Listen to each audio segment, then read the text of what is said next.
Hello everyone, welcome to study extraordinary. क्या आप भी अपना लैपटॉप बुक्स लेकर बैठते तो हैं, पर जैसे ही आप अपना काम शुरू करते हैं आपके मन में आने लगते हैं ऐसे वियर्ड वियर्ड ख्याल, जैसे आज मम्मी ने खाने में क्या बनाया होगा, या फिर आज तो शाम को मैं राहुल के साथ खेलने जाऊंगा। क्या ये आपके साथ होता है? अगर हाँ तो ये वीडियो डेफिनेटली आपके लिए है, क्योंकि इस वीडियो में मैं आपके लिए लाई हूँ कुछ ऐसे टिप्स एंड ट्रिक्स जिनको फॉलो करके आपका कंसंट्रेशन लेवल डेफिनेटली बूस्ट हो जाएगा। तो चलिए स्टार्ट करते हैं। The first and the most important point to be kept in your mind is कि आपको आजकल के इस एरा में अपने सेल फोन को ज़रा साइलेंट मोड या डू नॉट डिस्टर्ब मोड पर करना है। जब भी आप काम करने के लिए बैठते हैं, सबसे पहले अपने फ़ोन को अपने आप से दूर कर दीजिए, और अगर आप दूर नहीं कर सकते हैं तो आप अपने फ़ोन को साइलेंट मोड पर डाल दो। इससे आपकी जो भी इधर उधर नोटिफिकेशंस आती हैं उनसे आपका दिमाग डिस्ट्रैक्ट नहीं होगा। Okay, now coming to the second point.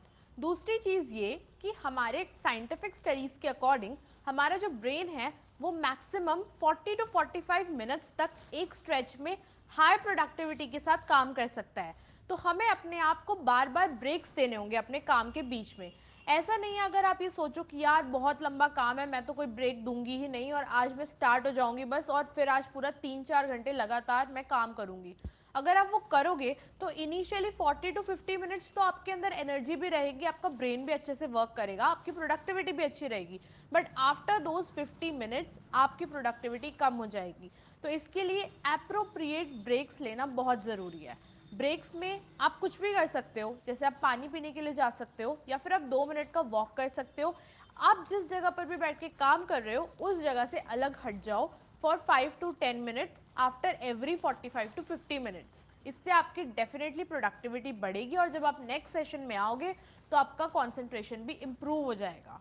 Okay, now the third thing. अब जैसे मैंने आपको पिछले पॉइंट में बोला था कि आप ब्रेक्स लो, तो ब्रेक में आप एक बहुत ही इंपॉर्टेंट काम कर सकते हो। स्टडीज़ के अकॉर्डिंग हमें हमारा ग्रीन टाइम इंक्रीज करना है। What is this green time? Green time का मतलब क्या होता है?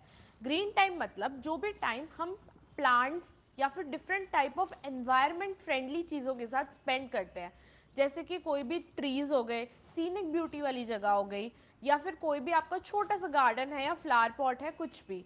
तो जब भी आप ये 5 to 10 मिनट्स का ब्रेक लोगे ना, आप उसमें जाकर प्लांट्स के पास जाकर 2 मिनट घूमो, थोड़ी फ्रेश एयर में सांस लो। इससे डेफिनेटली आपका माइंड जो है वो रिफ्रेश होगा और आपको न्यू आइडियाज़ आएंगे और आपकी क्रिएटिविटी भी बूस्ट होगी, प्लस आपका कॉन्सेंट्रेशन भी अगले सेशन में इम्प्रूव हो जाएगा। तो इसलिए आपको बहुत ज़्यादा इंपॉर्टेंट है कि आप इस ग्रीन टाइम को इंक्रीज करें, और जितना ज़्यादा ग्रीन टाइम होगा उतनी बेहतर प्रोडक्टिविटी होगी आपके सेशन में। Now coming to the three most important things.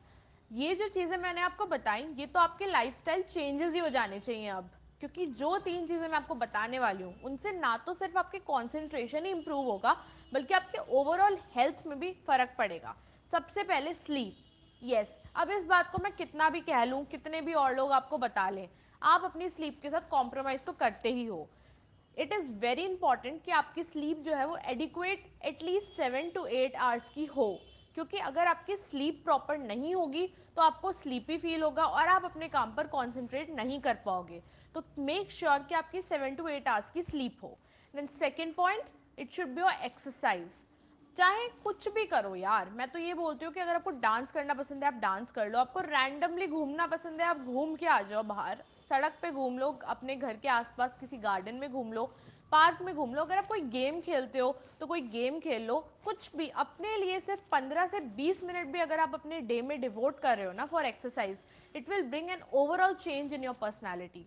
और कहीं ना कहीं आपकी बॉडी में जो आपका स्टैमिना है वो भी बूस्ट होगा, इससे आपका कॉन्सेंट्रेशन भी इंप्रूव होगा, प्लस जो भी आपकी ओवरऑल फिटनेस है बॉडी की वो भी बेहतर हो जाएगी। तो एक्सरसाइज के तो अनगिनत बेनिफिट्स हैं, इसके ऊपर चाहोगे तो मैं अलग से वीडियो भी बना सकती हूँ कि how does exercise help you in studying. तो मुझे कमेंट सेक्शन में ज़रूर बताना if you want any such thing.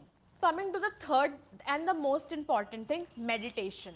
Yes, to keep yourself peaceful and to improve your concentration, meditation is one such lifestyle change जो आपको करना चाहिए। I know meditation करना थोड़ा डिफिकल्ट हो सकता है इनिशियली, क्योंकि जैसे ही हम अपनी आंखें बंद करते हैं हमारे दिमाग में अलग अलग ख्याल आने लगते हैं, हम सोचते हैं यार कहीं हम सो ना जाएं, ये क्या है, कुछ हो तो रहा नहीं है इससे। डेफिनेटली मेडिटेशन एक दो दिन करने से शायद आपको कोई भी बेनिफिट उसका नज़र नहीं आएगा, पर अगर आप लॉन्ग टर्म में अराउंड 5 to 10 डेज भी इसको रेगुलरली करोगे तो आपको डेफिनेटली एक चेंज दिखेगा अपनी पर्सनालिटी में, कि आप कितना काम हो गए हो और कैसे आप शांति से, क्योंकि कंसंट्रेशन की जो है ना वो है शांति। अगर आपके मन में शांति होगी, आपकी सराउंडिंग्स जो है वो पीसफुल होंगी, आसपास आपको और चीज़ों से प्रॉब्लम नहीं होगी, तो आप अपने काम पे बहुत अच्छी तरीके से कंसंट्रेशन से काम कर पाओगे। Now coming to the next point, जो कि मेरा इसी पॉइंट से रिलेटेड है, शांति। शांति, अब शांति हम सोचते हैं कि आउटसाइड नॉइज की वजह से होगी। ऑब्वियसली आउटसाइड नॉइज भी कंट्रीब्यूट करता है शांति में, लेकिन कई बार ऐसी चीज़ें जो बोल नहीं सकती हैं वो भी हमारे लिए अशांति पैदा कर देती हैं। फनी लग रहा है ना सुनने में, बट कभी सोच के देखना, अगर आप जहाँ पे बैठे हो वहाँ पे आपने अलग अलग टाइप की चीज़ें फैला रखी हैं, आपकी साइंस की बुक भी खुली हुई है, मैथ्स की बुक भी रखी हुई है, एक रफ नोटबुक भी रखी हुई है, आपका फ़ोन भी रखा हुआ है, लैपटॉप भी खुला है, और पढ़ क्या रहे हो आप, एसएसटी। यार इतनी सारी सब्जेक्ट की तुमने आसपास बुक्स खोल रखी हैं, फ़ोन भी रखा है, इतने तुम्हारी टेबल मैसी हो रही है, और तुम कैसे पढ़ सकते हो उसमें? क्योंकि जैसे तुम साइंस की बुक की तरफ देखोगे तुम याद आएगा यार फिजिक्स का असाइनमेंट भी रह गया, हिस्ट्री की बुक को देखोगे तो लगेगा यार ये भी तो एक चैप्टर पढ़ना है मुझे।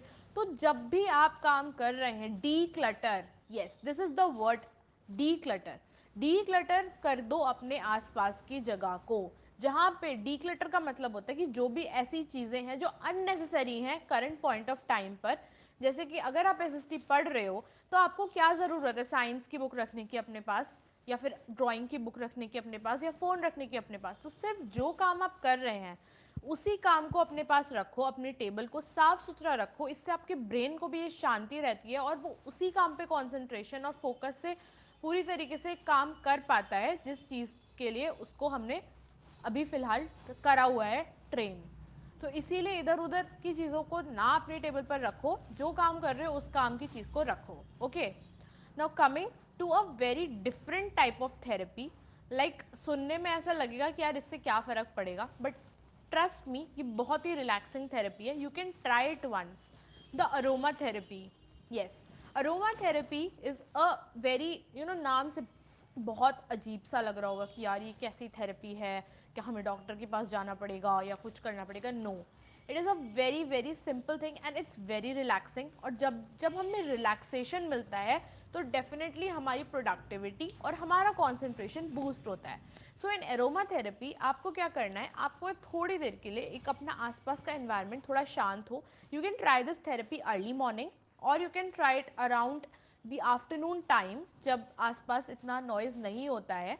उस टाइम पर आप कुछ भी सेंटेड कैंडल्स ले सकते हो या फिर किसी भी टाइप की फ्रेग्रेंस अपने आसपास आप स्प्रे कर सकते हो, and then put on some light music, something that you like, and just relax yourself. भूल जाओ कि आपको बहुत सारा काम करना था, आपको किसी एग्जाम के लिए प्रिपेयर करना था, आपको प्रेजेंटेशन देनी है कल ऑफिस में, सब भूल जाओ, बस relax in that moment.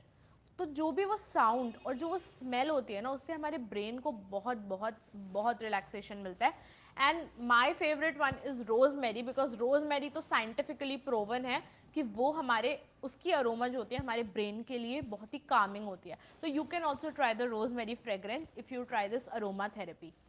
And the last thing which is something कि जिसके ऊपर कहा कुछ नहीं जा सकता है, पर what I feel has worked for me, that is brain training. Yes, brain training is a long term process. ऐसा नहीं है कि अगर आपने आज अपने ब्रेन को ट्रेन करा तो आपको कल ही रिजल्ट्स मिलेंगे, नहीं। Brain training should be done at least for 3 to 5 months and then you can see the results in yourself. Brain training में कुछ करना आपको ऐसा है कि आपको डेली कुछ ना कुछ चैलेंजिंग चीज़ें, जैसे like puzzles, crosswords, some different type of logical questions, something that exercises your brain. Basically जैसे एक्सरसाइज बॉडी के लिए, ऐसी brain training is for brain exercise. कुछ भी आपको ऐसी चीज़ें डेली करनी है जिससे आपके दिमाग पर थोड़ा जोर पड़े, जिससे आपके दिमाग को सोचना पड़े। जब उसको सोचना पड़ेगा तो वो ट्रेन होगा, it will improve it's stamina, उसका आईक्यू भी इम्प्रूव होगा, और इन्हीं सब चीज़ों की वजह से आगे आने वाले टाइम में जब आप काम करोगे तो आपका कॉन्सेंट्रेशन इंप्रूव होगा। क्योंकि हमारा कॉन्सेंट्रेशन किस टाइम लैक करता है, जब कोई चैलेंजिंग टास्क आ जाए। अगर कोई इजी इजी चीज़ें चल रही हो तो हमें कोई प्रॉब्लम नहीं होती, हम आराम से कर लेते हैं, बट जैसे ही कोई चैलेंजिंग चीज़ हमारे सामने आ जाती है तो हम उसको करने में हमें डिफ़िकल्टी होती है। तो उस डिफ़िकल्ट चीज़ को ईज़ी बनाने के लिए हम अपने ब्रेन को ट्रेन कर रहे हैं कि वो डिफ़िकल्ट चीज़ों के साथ अडेप्ट कर पाए। तो इसी के लिए you can try brain training, and this brain training has good results. Even if concentration आपका इतना ज़्यादा इंप्रूव नहीं भी होता, तब भी आपके ब्रेन की हेल्थ के लिए, आपके पर्सनल IQ लेवल को इम्प्रूव करने के लिए brain training is a good technique. So with this मैं इस वीडियो को ख़त्म करती हूँ, और अब मैं उम्मीद करती हूँ कि आपको जो भी मैंने पॉइंट्स दिए हैं उनसे डेफिनेटली कुछ ना कुछ बेनिफिट होगा। And if you find this video helpful, then please like the video and subscribe to study extraordinary. Also, अगर आपको कोई भी और पॉइंट्स ऐसे लगते हैं जो शायद मैंने मिस कर दिए इस वीडियो में, तो आप उनको कॉमेंट सेक्शन में ज़रूर बताना। एंड कोई भी आपकी वीडियो रिक्वेस्ट हो तो वो आप प्लीज़ कमेंट सेक्शन में मुझे बताना। I definitely make the videos on them. See you soon in my next video. Bye.